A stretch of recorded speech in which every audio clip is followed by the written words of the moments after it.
Hola, ¿qué tal? Mi nombre es Sebastián Cisterna y bienvenidos a un nuevo episodio de ¿Qué IA está pasando? El podcast de Evo Academy donde hablamos de tecnología e inteligencia artificial. Hoy día me acompañan Nolan y Eduardo Fica. Y hoy día hablaremos de una serie de noticias que han salido esta semana. La primera que vamos a ver es sobre que Meta, la empresa famosa por Facebook e Instagram, publicó un modelo de inteligencia artificial que permite generar audio y música a través de él. Nolan, tú sabes un poquito más de esta parte de música. ¿Nos puedes contar qué es? Previamente, Meta ya había sacado un modelo de este estilo que se llama MusicGen. MusicGen está de hecho disponible, ustedes lo pueden buscar ahí en Hugging Face. Y la gracia de este modelo era que describías la música que querías escuchar y en un par de minutos, incluso un par de segundos, dependiendo de la complejidad, te daba una música, te daba una melodía que, entre paréntesis, hemos usado aquí, cough, cough. Y la verdad es que el modelo es súper bueno, súper bueno. Entonces, me imagino que este nuevo modelo de Audiocraft va a venir aún mucho mejor. Yo lo que revisé es que Audiocraft está tratando de compilar modelos. Uno de esos es MusicGen y otro es AudioGen. Son muy creativos con los nombres, ¿eh? Todos como la misma línea de antes. Bueno, y bueno, en realidad, si lo pensamos, Meta es simplemente un corto de metaverso, entonces como que nunca ha sido mucho el talento de los nombres por parte de Facebook. Pero cerrando ese capítulo, Audiocraft es una recopilación de 3 diferentes modelos de inteligencia artificial que hacen diferentes cosas. Uno es el que dices tú, que es MusicGen, que genera música como escribías tú a través de una instrucción de texto. También está AudioGen, y AudioGen hace casi lo mismo que decías tú, pero en vez de que sea una melodía el resultado es un efecto. Entonces yo, por ejemplo, le puedo decir, colócame un ruido de patos en el fondo, pero que pase un camión o pase un auto. Te va a colocar los patos, cuac, cuac, cuac, ¡fum! Obviamente mejor que eso. Pero trata de generar efectos de sonido, ¿ya? No es solamente el tema de la melodía, que yo creo que el tema de la melodía lo hemos visto con otras inteligencias artificiales. Por ejemplo, creo que hay una que se llama Beethoven AI, que también te permite generar a través de una instrucción de texto como una melodía. Pero lo de AudioGen para mí es nuevo. No conocía alguna inteligencia artificial, al menos con este nivel de alcance, que permitiera hacer eso. De hecho, como tú mencionas, Beethoven AI ya tiene harto rato en el mercado. Yo lo he probado. La gracia de Beethoven AI que tú le das instrucciones a través de clic. Es un poco más user-friendly en ese sentido, donde tú le dices, quiero que sea una música suave, quiero que tenga un bajo de fondo, haciéndole clic en las distintas opciones. Luego te lo mezcla y te da 4 resultados que tú puedes ir modificando por humor, por ejemplo, si es que quieres un poco más fuerte, un poco más despacio. Aquí la gracia, por ejemplo, de MusicGen, que es el que más he utilizado últimamente, es que es directamente texto. Tú describes la melodía y te da un resultado melódico. La tecnología que ocupa, al menos en la primera parte del modelo, cuando te recibe tu consulta, por decirlo de alguna manera, es el mismo tipo de tecnología que ocupan los otros modelos populares de inteligencia artificial, como ChatGPT, etcétera, que es un LLM, un Auto-Regressive LLM, que básicamente, así como súper simplificándolo, se entrena en base a un montón de otras cosas similares que hay en el pasado, por ejemplo, descripciones de una nota de una música y después sus ondas de audio. En base a eso los carga como en un conjunto de base de datos gigante, y lo que hace el LLM es que encuentra resultados más probables dado lo que tú le diste de instrucción de texto. Si tú le dijiste, por ejemplo, un pato, va a ir como a toda la base de cosas de pato. Voy a ridiculizar el punto, pero por ejemplo, cuando el pato dice cuá, la siguiente parte es ac, ¿ya? Entonces, sabe que voy a buscar un pato, tiene que empezar con la letra C. Dado que es pato, la siguiente es U, por ponerlo en formato de texto, que es la misma lógica que ocupa ChatGPT. Pero es lo mismo, pero en audio. La gran diferencia es que también mete el hecho de poder convertir estas notas musicales hacia algo que tú puedes escuchar. Hay todo un aparato técnico en el cual la música se tiene que transformar a beats, ¿ya? Y también después los beats se tienen que volver a transformar en música, que es la parte como nueva, que no tiene un modelo como ChatGPT, y es la parte distinta que tiene que hacer un modelo de imágenes, como por ejemplo lo que vendría siendo Midjourney. Eso por el lado como técnico. Y por el otro lado, yo ayer empecé a probar algunas cosas. Por ejemplo, le dije que me diera una música chilena. Y yo, ¿sabes qué? Honestamente no sabía qué esperar. Porque música chilena es súper vago el prompt, pero lo que me dio fue una música como andina. O sea, sí, obviamente Latinoamérica entero tiene ciertas como códigos musicales que se pueden llegar a aparecer, pero si yo hubiera tenido que forzar a asociarlo a un país determinado, probablemente hubiera dicho más Perú o quizás el norte de Chile. Entonces creo que cuando tú le preguntas algo que es demasiado específico, no es tan bueno entregándote eso, sino que cuando tú le preguntas algo más general, te da buenos resultados. Por ejemplo, para el video de las noticias de la semana que publicamos todos los viernes, así que si no ustedes no lo han visto, vayan a verlo. Los mantenemos actualizados con un short de solamente 1 minuto, en el cual les contamos las noticias semanales más importantes de tecnología. En ese short le puse como, dame una nota musical de un noticiero moderno. Y como el noticiero es algo que sucede en todo el mundo, yo creo que tenía una base suficiente para poder traer esos datos y compilarlos en una canción, y funcionó perfecto. Pero el ejemplo de música chilena como que costó N. Claro, porque ahí también tienes el punto de que se diferencia según la zona. O sea, tienes, como decías tú, la zona más andina del norte de Chile, o que también puede ir un poco más ligado a la parte de Perú, de Bolivia, pero también tienes la parte más del sur, que es una música más de la pampa, del chamamé. Va dependiendo igual de las regiones. Entonces, no es lo mismo una música chilota que una música de Antofagasta, o lo mismo en el centro, quizás músicas más urbanas. También ahí va a ir dependiendo. Darle la especificación de música chilena de qué región o de qué sector, básicamente. A mí me ha dado mejores resultados cuando le doy instrucciones del tipo dame jazz suave con tal instrumento o con tal beat, con, no sé, una nota negra a 60, a 120. Más descripciones técnicas musicales que son más generales que cuando le digo dame una música científica o de laboratorio, que una vez hice algo así y salió cualquier cosa. Era muy raro, no, obviamente eso no se utilizó. Consulta, Nolan, y ahí mismo cuando mencionabas el tema de la música técnica o que le ibas agregando los beats, la velocidad, el tipo de nota que tú puedes ir poniéndole notas así casi como una especie de una partitura y que te pueda ir componiendo toda la canción, así como casi armar una música clásica o una especie de rock. Lo puedes ir variando, puedes sacar diferentes tipos de música a partir de este mismo prompt. Yo pensaba que era simplemente para generar sonido ambiente, pero al parecer también puedes generar cualquier tipo de música, por lo que estoy viendo. Nunca he intentado así como decirle una nota en particular o una secuencia de notas. Sí he intentado darle melodías así. Dame, por decirte, un rock en do mayor con un beat de 60. Y da soluciones bastante buenas, la verdad. Bastante audibles, por decirlo de alguna manera. Así que esa es una forma buena de utilizar esta herramienta. O sea, podrías hacer una canción con esta herramienta. Al menos una base para después pasársela quizás a un DJ y que la perfeccione es súper buen inicio. Audiocraft vendría siendo como la compilación. Entonces tenemos Music Gen, Audio Gen, y el último tema que tiene es un poquito más técnico, que es un encoder. Para sobresimplificar el tema, el encoder lo que hace es tomar una canción o cualquier otra cosa. En realidad el encoder es un concepto que se ocupa como mucho más que el mundo de la música, pero es básicamente cuando transformáis archivos desde un formato o desde ciertas características técnicas como a otro. ¿Por qué es tan importante aplicar como modelos de inteligencia artificial en esto? Porque muchas veces cuando tú te estás pasando de un modelo hacia el otro, tenéis que hacer sobresimplificaciones de los datos, tenéis que comprimir cosas y muchas veces se te pierde información en esa compresión. Y de vuelta, en el fondo, si agarráis el archivo comprimido y lo queréis como expandir, generalmente perdís calidad. Cuando metís un modelo de inteligencia artificial entre medio, hay veces que podéis predecir qué es lo que viene en el encoder, en el output, y puedes perder menos calidad. Entonces ese es el tercer punto que tiene Audiocraft que acaba de publicar Meta. Bueno, y con este punto, bueno, Eduardo también hablaba del tema de las aplicaciones, de que si esto efectivamente algún día se va a poder ocupar para hacer una música.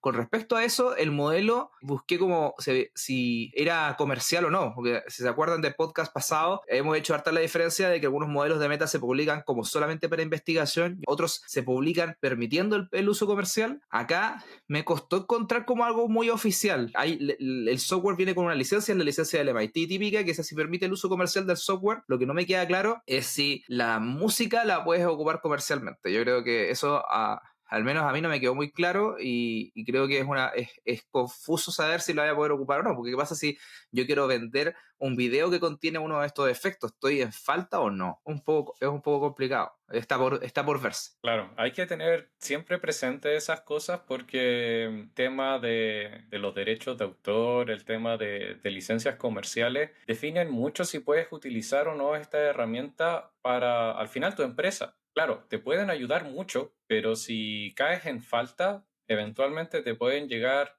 las penas del infierno tribunal y eso la verdad que no es muy divertido. Y ahí también lo que entra es la controversia de los derechos de autor. En el fondo, si alguna de estas cosas han sido entrenadas sobre, no sé, música que no es de dominio público, entra todo este dilema que tocamos, de hecho, creo que fue en el primero o en el segundo podcast que hablamos del tema de cómo la música era una industria que se veía afectada por esto, porque si yo genero música a través de AI y alguna vez le he enseñado al robot piezas de cantantes que aún tienen sus derechos, yo ocupo como fracciones de eso para poder colocarlo en mi música. Siempre es un tema delicado si es que ese derecho le pertenece en parte al artista o no. Está por verse cómo comercialmente esto se va a desarrollar, pero al menos en la parte técnica está bastante entretenido. Me gustaría pasar a otro tema entretenido que fue como polémico esta semana. Yo lo vi en hartos medios nacionales. En especial vi que BioBio le dio harto alcance, que es el tema de que habría una periodista de la revista Muy Interesante que habría replicado la imagen de Jesús utilizando inteligencia artificial. Ahora, lo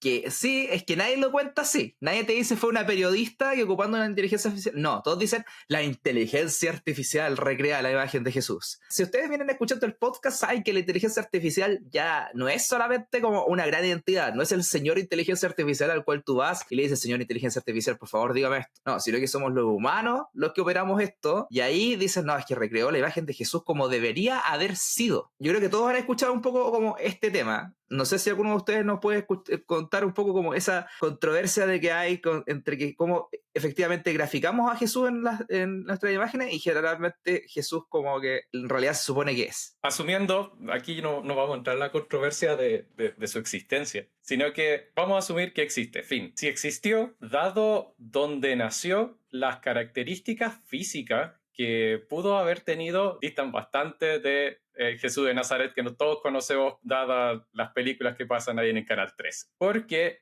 las características físicas de la gente de por allá es más baja, es más morena, pelo oscuro, tal como nosotros, más o menos, sí, si quieren tener alguna referencia. Entonces, ese Jesús blanco, alto, casi rubio, la verdad es que es un personaje, por decirlo, nortificado del norte de todo el mundo por temas marqueteros, más que rigurosidad histórica. Entonces, claro, que haya aparecido una persona así en la inteligencia artificial, y aparecido digo entre comillas porque como dice Seba, alguien hizo el prompt y le tuvo que haber dado características. Sí, como que se alinearía un poco en esta rigurosidad un poco más histórica, pero claro, es inteligencia artificial generativa. Va a aparecer cualquier cosa que tú le pides que salga. Quizás no hay estudios teológicos y todo, está tomando en consideración una base biológica genética que va muy derivada de la geografía, pero también tenemos que tomar en cuenta que en todo lo que son escritos históricos o en los mismos libros de los testamentos, la Biblia, todo, no sale nunca descrita como la imagen de Jesús. Siempre sale como los hechos de lo que hizo, lo que dijo, pero nunca se generó una descripción. Entonces, en ese sentido, yo creo que, como decía también Nolan, por el lado más marquetero trataron de idealizarle una figura de, claro, de esta persona alta, rubia, ojos azules, más orientada quizá a un estereotipo incluso más nórdico, podríamos decir, pero que efectivamente no era quizás de la región de Medio Oriente, que fue donde efectivamente se supone que nació. En este caso, en los libros nunca se describió las características físicas, ¿ya? Porque pasaba a ser un segundo plano. Incluso yo creo que en muchos libros históricos, no solo de Jesús, quizás en otros libros, tampoco se describían a héroes de antiguos. Por ejemplo, si uno leía a Homero, la Ilíada, la Odisea, tampoco había descripciones muy características de los personajes, sino simplemente era el héroe que hacía tal cosa, ¿ya? Entonces, en ese sentido, cabe destacar que, claro, en esa época tenían todos unos rasgos más identificatorios en el sentido de la parte geográfica del Mediterráneo, y yo creo que va por ahí el lado, va por el lado de que nunca hubo una descripción oficial. ¿Ya? Yo creo que es el punto clave, que no hubo descripción oficial. Y simplemente los medios tomaron esta parte más marquetera, pero lo que se está haciendo ahora es tratar de hacer un estudio que podría interpretar, sugiriendo las características de esa región, cómo podría haber sido finalmente el rostro. Y me acuerda de una noticia que hubo también, antes de que saliera lo de la inteligencia artificial o estuviera más en boga, también se habían hecho estudios tomando en cuenta, creo que se hicieron tomas como de cráneos, del sudario, incluso arqueólogos hacían estos estudios y llegaban a una imagen muy similar a lo que hizo esta periodista. Creo que fue hace un par de años, no recuerdo bien hace cuánto, unos 2, 3, 5 años, pero sí llegaron a una imagen muy similar a la de un Jesús más moreno, más bajito, más normal, como nosotros podríamos decirlo. Pero sí, eso es, yo creo que es la clave, lo que en los libros nunca se describió físicamente, pero sí podemos tomar en cuenta como, esta persona venía del Medio Oriente, venía de ese sector más mediterráneo, entonces podía asemejarse a las personas que vivían en esa época, como asemejarse como a la población de ese tiempo. Me da mucha risa que digan todo el rato de que es una imagen como la de ustedes. Contacto a su mamá y les pido que me manden la foto de la primera comunión, la típica que uno como que aparece así, y le voy a decir, voy a colocar en el sitio. Recreamos la imagen de Jesús y nos dio esto, y ahí Nolan con su vestido de primera comunión. Me da mucha risa eso. Oye, pero ¿sabéis qué? Una cosa que me quiero detener un poco es que hice un pequeño experimento hace unos minutos atrás. Agarré la imagen que había puesto esta periodista, Sara Romero, la pasé por Midjourney, que es el mismo software que ella ocupó, y le dije, descríbemela. Para los que no conocen, Midjourney es un modelo de inteligencia artificial de imagen a texto, pero también le puedes dar imagen y que te tire un texto de cómo él lo describiría. Me dio un texto, ¿no? que no era Jesús, ¿no? Sino que era como un hombre con barba, bla, bla. Lo tomé, lo puse de nuevo en el robot, ese mismo texto, y le dije, le cambié toda la referencia donde decía como genérico, así como un hombre moreno, le quité y le dije Jesús, para ver en el fondo qué es lo que tiraba Jesús, como para que en el fondo qué tan real es esto de cómo la inteligencia artificial produce el resultado. Entonces, considerando todo lo que hablamos antes de que todos estos modelos de LLM autorregresivos son modelos como más de que analicen la probabilidad del siguiente hecho, ¿qué creen que pasó? No me tiró la imagen morena de Jesús que ella le había salido, sino que me tiró el típico Jesús que nosotros hemos visto en las otras imágenes. El mismo típico Jesús que está representado en la gran mayoría del arte medieval, ¿cachai? El que no es moreno, el que es más blanca, con el pelo largo, etc. Me pasa que muchas de estas noticias como que han salido este tiempo, de hecho creo que Eduardo me comentaba antes, como en la reunión de pauta, el tema de que de repente hay otros videos, como por ejemplo la inteligencia artificial predice el siguiente terremoto en Chile. La inteligencia artificial se imagina cómo va a ser el mundo en 5 años más. Simplemente un modelo de probabilidad con las cosas que están pasando. La inteligencia artificial en realidad no está prediciendo nada, está simplemente yendo a buscar y te dice cuál es el escenario más probable. Como que siento que hay mucho hype, hay mucho como ruido de como el señor inteligencia artificial cediéndonos su conocimiento infinito, y en realidad es el humano el que modifica esto. O sea, y me interesaría mucho, me encantaría ver el prompt que le dio Sara Romero a esa imagen para que saliera, porque tiene que haber mucha manipulación de lo que ella le quería entregar, sin duda. Yo creo que va un poco por ese lado. O sea, tenemos en cuenta que muchos medios nacionales, no voy a decir algunos títulos, pero sí hacen estos titulares que dicen, como estábamos conversando, cómo se vería el próximo terremoto en Chile. Y no te dicen el prompt, te dicen, no, mira, se le puso en la inteligencia artificial y salió este resultado. Y claro, uno le puede dar un prompt de que diga, ya, dame un terremoto quizás muy grande. Uno puede hacer las simulaciones que quiera en base a el mismo prompt. Uno le puede configurar lo que sea y después finalmente sacan una imagen con Midjourney y dicen, miren, la inteligencia artificial predijo cómo va a ser. Y eso yo creo que es como el gancho que al final los medios tratan de vender eso o tratan de poner artículos, a veces no tienen las suficientes noticias y dicen, no, ya, pongamos una noticia de la inteligencia artificial hizo la figura de Jesús, ¿ya? O hizo no sé, algún otro experimento, pero claro, va a depender siempre de cómo le estamos dando nosotros la información a la inteligencia artificial, y eso es muy manipulable porque nosotros le estamos dando la información, le estamos diciendo cuáles son los parámetros que va a tomar. O sea, le decimos, ya quiero que hagas un maremoto que esté cubriendo todos los edificios y que esté causando catástrofe, y claro, va a ser como espantoso, pero para los medios finalmente termina vendiendo. Es algo medio tramposo, por decirlo así. Oye, y quería pasar a otra noticia, que salir del mundo apocalíptico de los terremotos inventados con inteligencia artificial a traernos al mundo como de cómo esto está cambiando vidas. Hay una noticia que a mí me alegró mucho, de que había un hombre paralizado que le dieron un chip con inteligencia artificial y se lo implantaron en el cerebro. Entonces, así como a grandes rasgos, cuando, no todos, pero la inmensa mayoría de la gente que queda con alguna discapacidad aún conserva sus facultades mentales para poder hacer los movimientos, solamente que su cuerpo como que de cierta manera como que no responde.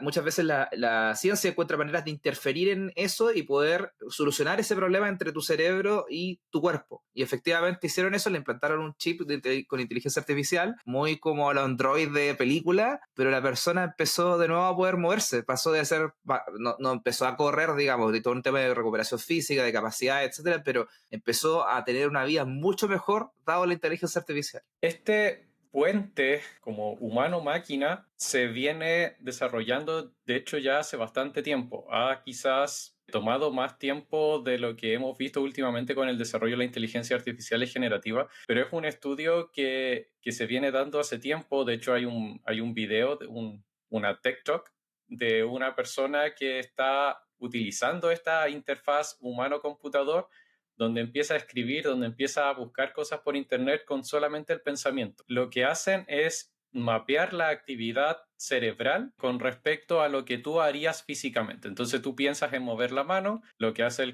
esta interfaz humano-computador es lee esas señales y la interpreta como que realmente estuvieses moviendo la mano con solamente pensarlo. De hecho, la noticia nueva es que en Nature, el 25 de mayo, sale esta comunicación cerebro-medular con la máquina, que ayuda a las personas con parálisis en brazos y piernas. Claro, como tú dices, obviamente necesita rehabilitación y todo, pero la gracia es que esta máquina les permite empezar a caminar. Ya eso yo creo que es un gran avance, es algo dentro de la medicina que yo creo que muchas personas estaban buscando, porque imagínate a alguien que, bueno, tuvo siempre todas sus habilidades y de pronto por un accidente inesperado pierde la movilidad, pierde extremidades o cualquier cosa. La verdad que volver a recuperarlo, me imagino que debe ser una felicidad enorme, enorme, enorme.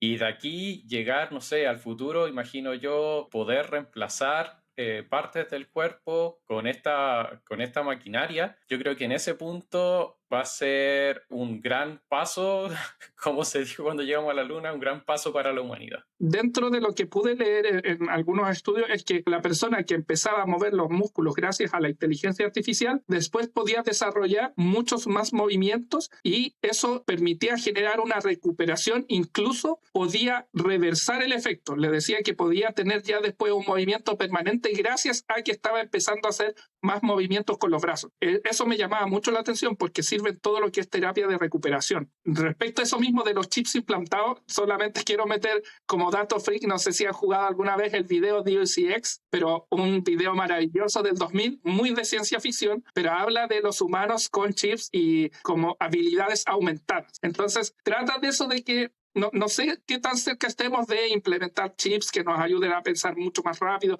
cosas así, pero por lo menos lo estamos viendo en el ámbito de la medicina. Y también quería comentar sobre dos proyectos que me parecen bastante interesantes. Uno estuve leyendo de Be My Eyes, que le ayuda a las personas no videntes a poder ayudar en su vida diaria. Me pasó hace un tiempo atrás que tenía un colega de trabajo que también era no vidente y gracias a su celular tenía opción de accesibilidad que le iba dando todas las opciones para poder trabajar, y él trabajaba simplemente en el computador gracias a que tenía estos software de accesibilidad. Y creo que la inteligencia artificial va a ayudar a mejorar mucho más la efectividad de estos mismos software. Y el segundo proyecto es que estaba hablando ayer con mi pareja fonoaudióloga, y ella trabaja mucho en lo que es terapia del habla. y conversaba de un proyecto que se llama Google Relate y trata un poco de mejorar el habla de las personas, sobre todo los que tienen muchas discapacidades o patologías al tema de hablar, como que les cuesta o incluso tienen problemas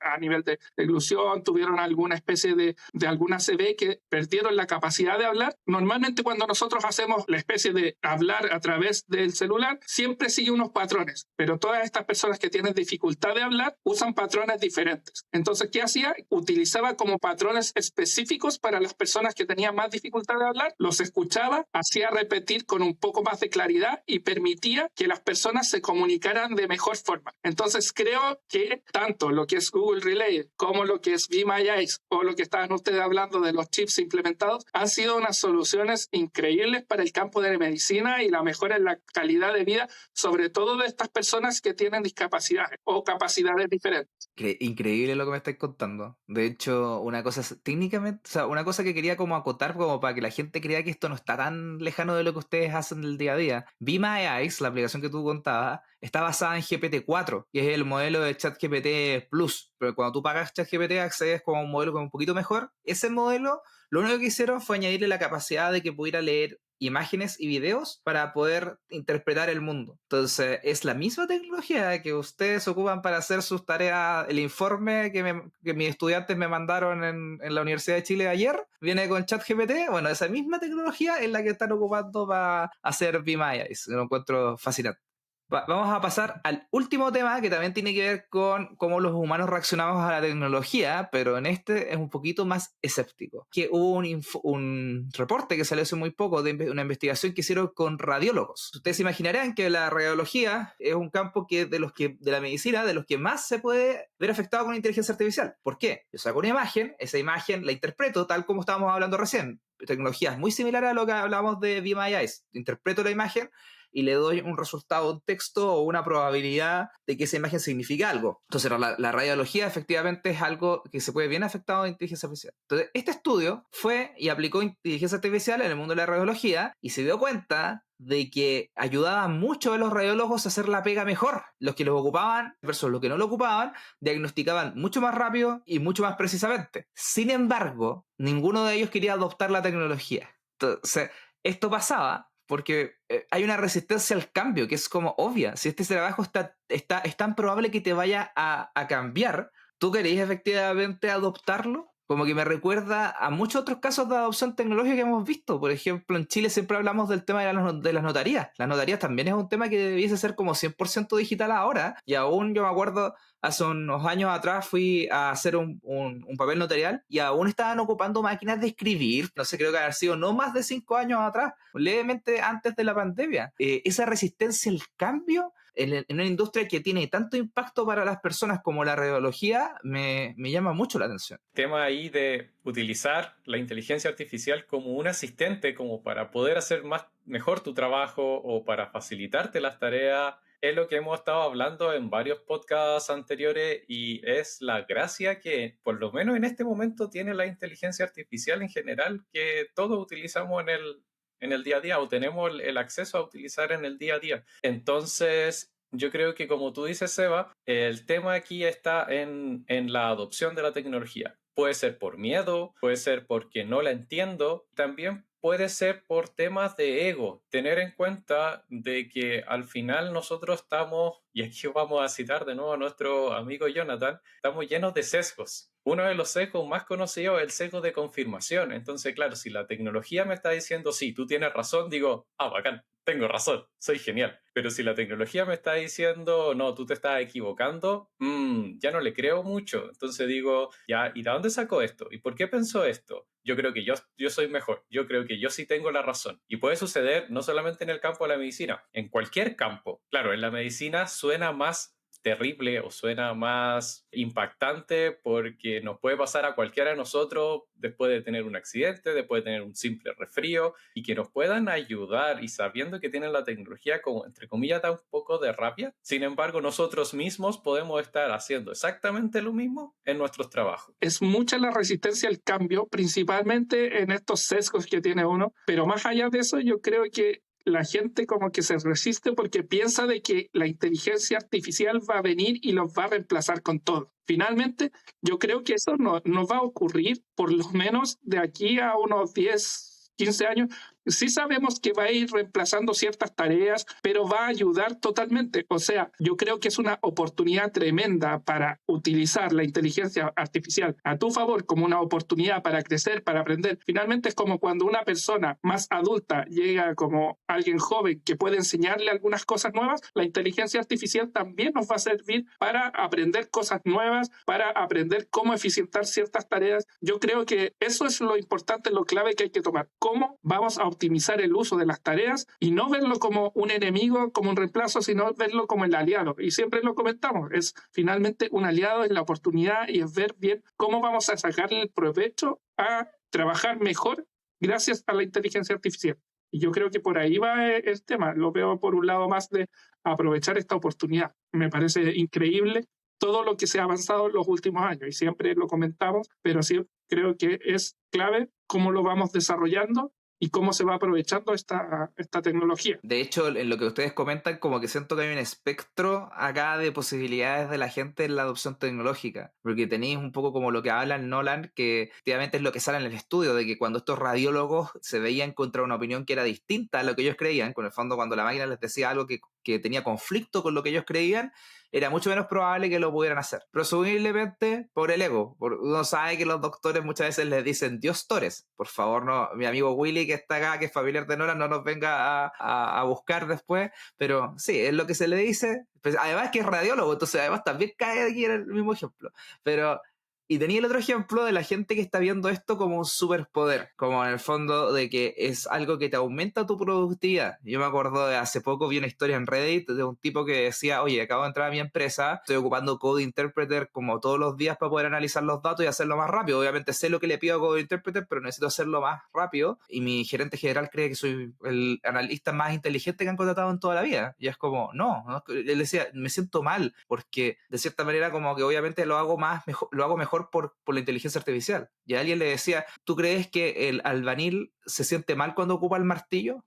Porque al fin y al cabo es una herramienta. Nadie se siente mal en otras industrias por ocupar una herramienta, va a hacer mejor su trabajo. ¿Por qué te vas a sentir mal por hacer inteligencia artificial? Me pasa que me gustaría ver alguna investigación, porque estas dos investigaciones son del MIT, diferentes facultades del MIT, pero la de los radiólogos de la parte más de medicina, con colaboración con unos investigadores de Harvard Medical School, y el de los superpoderes, que también lo vi en el área de eventos, también era del MIT, junto con la consultora BCG. Entonces ni siquiera es un tema de la misma institución, pero me gustaría tener una mirada de que pudiera dividir esto como por industrias. En el fondo, es más probable que alguna industria como donde el ego es más importante, como la medicina, quizá el derecho, la adopción vaya a ser más lenta con respecto a otra donde tu desempeño está ligado absolutamente al tema de dinero, por ejemplo, como lo que vendría a ser ventas, que en el fondo si vendís más, tu bono de desempeño al final del semestre es mayor. Como que me pasa que tengo esa duda de que si efectivamente es algo que va a variar mucho por industria. A mí me gustaría dejar pregunta un poco abierta al público, a la gente que nos escucha, a ver cómo están utilizando la herramienta de la inteligencia artificial para mejorar en su trabajo en el día a día o quizás en su vida cotidiana. ¿Cómo lo están aprovechando? Yo recuerdo un caso que nos comentabas tú, que le dabas un prompt, le dabas una parte que decía, le doy un argumento y tú dame un contraargumento respecto a lo que yo te digo. Entonces sirve como para tener otras visiones contrapuestas. Quizás aquí aprovecho de preguntarles a ustedes, ¿cómo les ha servido? ¿Qué creen que ha sido como la enseñanza o lo que mejor han aprendido gracias a la inteligencia artificial? Y también les dejo la pregunta abierta a nuestros oyentes para que nos vayan diciendo en sus comentarios de qué forma lo están utilizando para aprovechar este superpoder que mencionas. Bueno, yo en particular, como les decía al principio del capítulo, claro, a mí me gusta la música, pero estoy bien lejos de ser alguien creativo que va a hacer sus propias partituras y va a hacer sus propias interpretaciones en piano para poder utilizarlas en nuestros videos. Entonces, claro, yo uso MusicGen.